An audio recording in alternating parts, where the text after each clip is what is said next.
इस वक्त एक बड़ी खबर आपको बता दें, युद्ध में ईरान को एक और बहुत बड़ा झटका लगा है। ईरान के खुफिया चीफ की जान चली गई है। आपको बता दें यूएस और इजराइल ने उनकी जान ली, उन्हें मार गिराया। इसके साथ ही आपको बता दें ईरान का इस पर पहला रिएक्शन भी सामने आ गया है। जिस तरीके से पूरे मध्य पूर्व में तनाव है, ईरान अमेरिका इजराइल की ये जो जंग चल रही है, सीज फायर की बात हो रही है, ट्रंप ने अल्टीमेटम तक दे दिया, लेकिन इस बीच अब खबर यह है कि ईरान को एक बहुत बड़ा झटका लगा है, जिससे शायद ईरान को उबरने में बहुत वक्त लगे।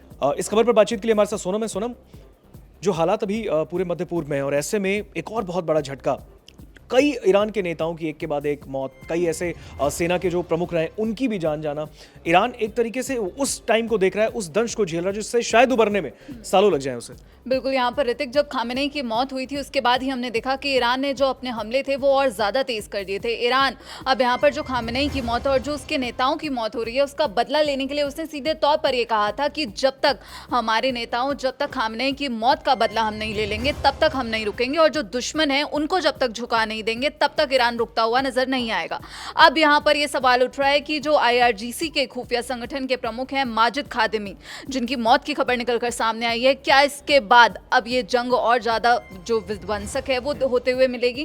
क्योंकि IRGC ने इस हमले के लिए अमेरिका और इजराइल को जिम्मेदार ठहराया है। फिलहाल IRGC ने अभी जो विस्तार है वो बताने से, यहाँ पर जो डिटेल्स हैं वो बताने से इनकार कर दिया है कि हत्या आखिर कहाँ हुई थी। आपको बता दें कि ईरान की राजधानी तेहरान के आसपास के रिहायशी इलाकों को निशाना बनाकर अमेरिका और इजराइल की तरफ से कई हमले किए गए। फार्स न्यूज़ एजेंसी द्वारा जो IRGC है उनके बयान के अनुसार बात करें तो इस्लामिक रेवोल्यूशनरी गार्ड कॉर्प्स के खुफिया संगठन के प्रमुख हैं मेजर जनरल माजिद खादिमी, ये अमेरिकी और इजरायली हमले में मारे गए हैं। और जानकारी के अनुसार माजिद खादिमी की बात करें तो उनके पास लगभग 5 दशकों तक ईरान की जो खुफिया और सुरक्षा व्यवस्था, लगभग 50 साल, बिल्कुल, तो उन्होंने जो ईरान की खुफिया और सुरक्षा व्यवस्था है उसमें एक प्रमुख जो अहम भूमिका निभाते हुए वो नजर आए थे।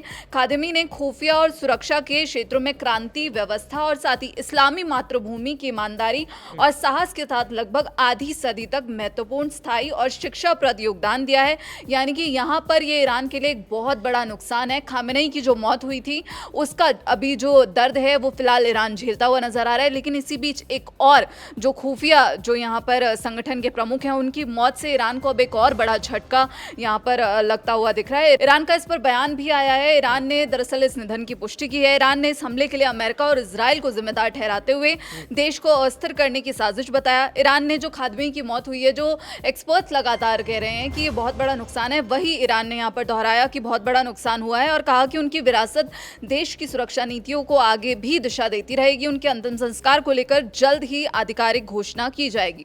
तो यहाँ पर अगर हम बात करें खादिमी की, तो वो कई वर्षों तक देश के जो खुफिया समुदाय के लिए एक मार्गदर्शक के रूप में काम कर रहे थे, खासकर रणनीतिक स्तर पर विदेशी दुश्मनों का सामना करने में। तो अब यहाँ पर देखिए, जब इजराइल और अमेरिका लगातार हमले करते हुए नजर आ रहे हैं, तब ईरान को एक ऐसा बड़ा झटका लगा है जिसमें कहा जा रहा है कि क्या अब ये जो युद्ध है और ज़्यादा खतरनाक होता हुआ नजर आएगा, क्योंकि ईरान जो है मिडिल ईस्ट के कई देशों पर हमले करता हुआ नजर आ रहा है। क्योंकि उसने सीधे तौर पर कहा कि हमारे नेताओं को मारा गया, टारगेट किया गया उन्हें, तो उनकी मौत का बदला ईरान लेकर रहेगा। और जब तक जो सामने वाले दुश्मन हैं वो झुक नहीं जाते तब तक ईरान हमले करता हुआ नजर आएगा। वहीं जो अगर हम बात करें ऋतिक सीज फायर की, जिस पर लगातार बातचीत चल रही है, कि जो अगले 48 घंटे हैं वो बहुत महत्वपूर्ण रहने वाले हैं। यही डिसाइड करेंगे कि आखिर जो युद्ध है वो रुकेगा या फिर और ज्यादा खतरनाक। लेकिन अगर इस बीच देखिए, जितने लोगों को ईरान में बड़े जितने भी लोग थे उनके, चाहे वो सेना के थे या सुप्रीम लीडर की बात क्यों ना हो, जब से ये शुरुआत हुई 28 फरवरी से ये युद्ध जारी है और करीबन 38-39 दिन अब हो चुके हैं। लेकिन ऐसे में अगर हम देखें, इस पूरी घटना के बाद से कई लोगों की ईरान में जान गई। अगर आप एक एक करके उनके बारे में बता पाएं। यहाँ पर ऋतिक, खामेनेई की मौत के बाद ईरान को एक बड़ा झटका लगा, क्योंकि खामेनेई के पास सेना, न्यायपालिका और परमाणु नीति पर जो अंतिम निर्णय लेने का अधिकार था, उनकी मौत जो है ईरान के लिए एक अपूरणीय क्षति है और जिसका जो ईरान है यहाँ पर बदला लेता हुआ नजर आ रहा है, कहर बरपाता हुआ नजर आ रहा है। उसके बाद हमने देखा जो सुरक्षा प्रमुख है अली लारिजानी, उनकी मौत हुई। और जो रणनीतिक विशेषज्ञ हैं उनका ये मानना है कि सुप्रीम नेशनल सिक्योरिटी काउंसिल के सचिव अली लारिजानी की मौत ईरान के लिए सबसे बड़ा झटका है, क्योंकि लारिजानी ईरान के सिक्योरिटी चीफ थे और बात करें जो न्यूक्लियर टॉक्स है, परमाणु वार्ताएं हैं, उनसे लेकर रणनीतिक फैसलों तक जो उनका प्रभाव है वो बहुत गहरा था।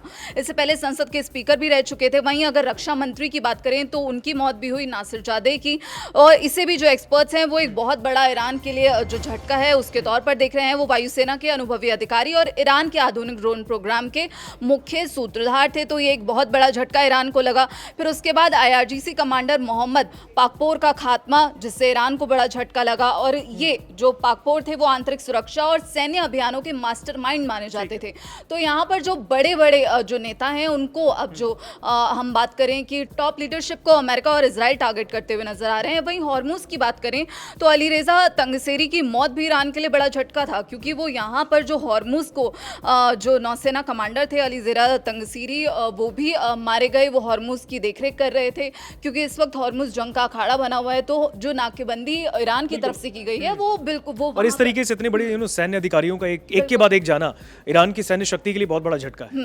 बिल्कुल ईरान की सैन्य शक्ति के लिए बड़ा झटका है। और जो ईरान यहाँ पर लगातार हमले करता हुआ नजर आ रहा है, इसके बाद ये सवाल उठ रहा है कि जो सीज फायर को लेकर हमने देखा कि राष्ट्रपति डोनाल्ड ट्रंप ने गालियों, हम कहें अगर उनके पोस्ट की बात करें तो उन्होंने यहाँ पर गाली दी है, सीधे अश्लील भाषा का प्रयोग किया। बिल्कुल गाली देते हुए उन्होंने कहा है कि आपके पास बहुत कम वक्त बचा है, अब जो है यहाँ पर जो प्लान्स हैं, एनर्जी प्लान्स हैं, उन पर हमला करता हुआ नजर आएगा। तो हालांकि मंगलवार तक की मोहलत दी गई है ईरान को, लेकिन अब यहाँ पर जो चीफ हैं, जो खुफिया चीफ हैं, उनकी मौत के बाद अब ईरान क्या करेगा? क्योंकि सीज फायर की बातचीत तो चल रही है, लेकिन यहाँ पर कोई भी हम बात करें तो फाइनल कॉल अभी ईरान की तरफ से नहीं लिया गया है कि सीज फायर कब होगा। तो अब इसके बाद क्या ईरान और ज़्यादा विध्वंसक हमले करता हुआ नजर आएगा, ये अहम सवाल बना हुआ है। बिल्कुल, अगर देखें तो ईरान के जो जिस तरीके से अब ईरान में कई एक के बाद एक सैन्य ताकत की जो हिलती हुई हमने मिसाल देखी है, इसमें कहीं ना कहीं ईरान बहुत ज़्यादा मुश्किल में पड़ता देखा। लेकिन सबसे बड़ी बात यहाँ पर ये कि जिस तरीके से डोनाल्ड ट्रंप ने अल्टीमेटम दिया, उनको 48 घंटे का